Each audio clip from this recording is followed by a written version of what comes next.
নমস্কার এবং শুভরাত্রি সবাইকে। রাত হচ্ছে এখন প্রায় 11টা, সাড়ে 11টা বাজে।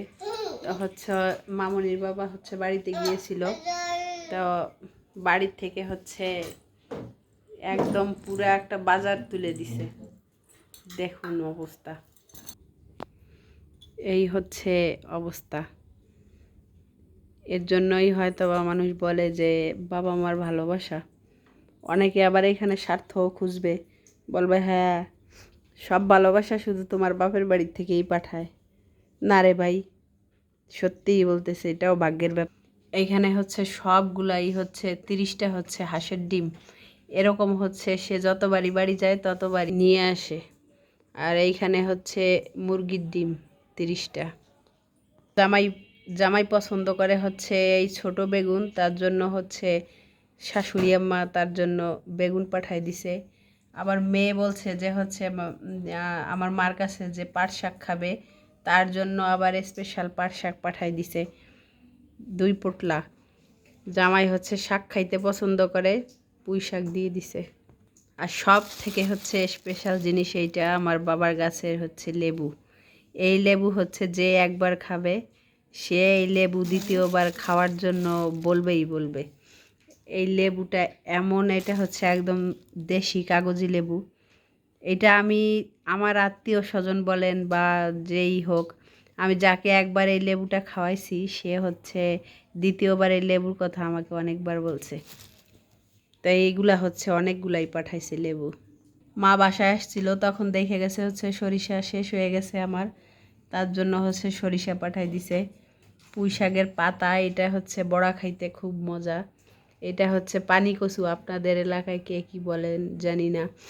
কচুরলতি, তারপর হচ্ছে কলা। এটা একদম ফরমালিন ছাড়া আমাদের নিজেদের গাছের কলা। আর এটা হচ্ছে কচুর ডগা। আমি বলছিলাম মা আমার কচুর ডগা খাইতে ইচ্ছে করতেছে, তা মা রান্না করে পাঠাই দিতে চাইছিল, কিন্তু আমি বলছি যে না, তোমার আর কষ্ট করতে হবে না, আমি বাসায় রান্না করে খাবো না। তার জন্য রান্না করে পাঠাই নাই। আর এইটা হচ্ছে সব থেকে স্পেশাল, জ্যৈষ্ঠ মাস, জামাইয়ের জন্য হচ্ছে আম পাঠাবে না, সেটা তো আর হইতে পারে না। তো জামাই এবং হচ্ছে তার নাতনিদের জন্য হচ্ছে অনেক আম পাঠাইছে।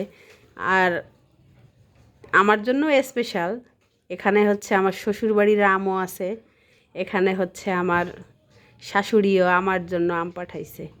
এটা হচ্ছে 13 বছর পরে, দীর্ঘ 13 বছর পরে হচ্ছে আমি শ্বশুরবাড়ির আম খাইতেছি, শ্বশুরের গাছের।